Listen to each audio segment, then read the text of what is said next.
فيديو النهاردة عن أكلات الصيام القديمة اللي احنا اتربينا عليها، اللي يمكن أغلب الأجيال الجديدة دي ما تعرفهاش. هنعمل النهاردة وصفة من الوصفات اللي بطبخها بالفول. ده مش فول مدشوش على فكرة، لا، ده هقولك الفول ده بنعمله ازاي. وانا كنت عاملة حبة فول كتار، فخدت على قد وصفة النهاردة، والباقي هشيله في الفريزر. هعمل لكم منه وصفتين تانيين. الوصفات دي من الوصفات القديمة، يمكن الصعايدة اللي يعرفوها أكتر، الناس الكبيرة اللي هتعرفها أكتر. إنما فعلا بجد وصفات حلوة جدا. الوصفات القديمة بتاعت الصيام بتاعتنا حلوة قوي قوي، ومش بتتعمل في الصيام بس، بتتعمل حتى في الأيام العادية. أكلة كده أرداحي في يوم بتبقى حلوة وبتفتح النفس وبناكل فيها كويس قوي. دي أكلة النهاردة اللي أنا عملتها، وشوية مخلل جنبيها وبطاطس محمرين وتمام التمام. انا عندي هنا فول اللي هو فول التدميس، انا نبته. كنت عملت لكم قبل كده فيديو ازاي بنبت الفول من غير ما بحطوش في فوطه والكلام ده، لا.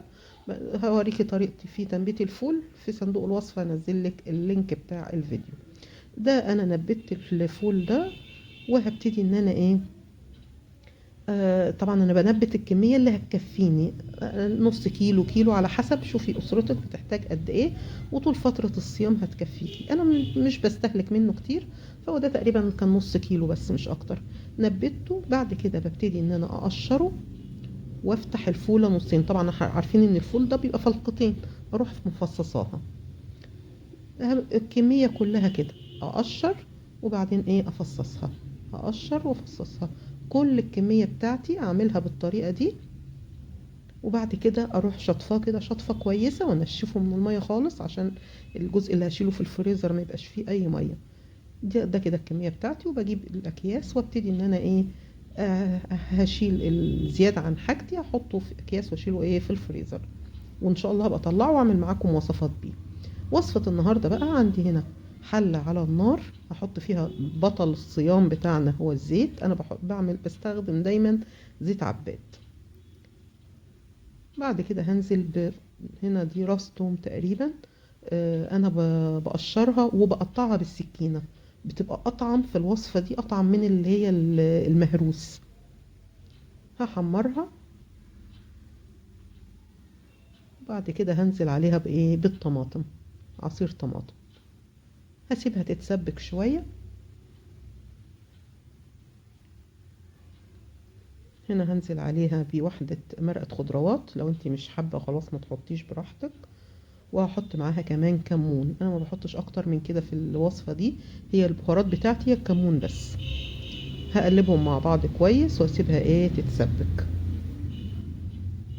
بعد ما اتسبكت زي ما احنا شايفين، هنزل عليها بمية. لسه انا ما حطيت لهاش ملح ولا حاجة، عشان ما تأخرش سوى الفول. بعد كده المية غلت، هنزل عليها بكمية الفول اللي انا عايزاها، الفول اللي احنا قشرناه وفصصناه، واغطي واسيبها تستوي. ما بتاخدش اكتر من غلوتين، مش بتاخد وقت كتير في السوا. واطفي عليها او اخلص الاكله بتاعتي وهو الفول ناقص سوا شويه، لانه لما بيفضل في الميه بتاعته او في الشوربه بتاعته بيستوي تاني. فانا مجرد ما الاقيه كده ابتدى يتفتح كده، خلاص هو استوى. هنزل عليه بالملح ورشه سكر صغيره خالص خالص، مش كتير. وبعد كده انزل عليه بالملوخيه الناشفه. طب هل الاكله دي ينفع اعملها بملوخيه خضراء؟ اه ينفع، بس ما كنتش هحط طماطم. يعني هحمر التومة وبعد كده احط المية واحط مرقة الخضروات وكزبرة. مش بحط كمون بقى، هحط كزبرة. واعمل ملوخية خضراء عادي تتعمل بالنابت برضو.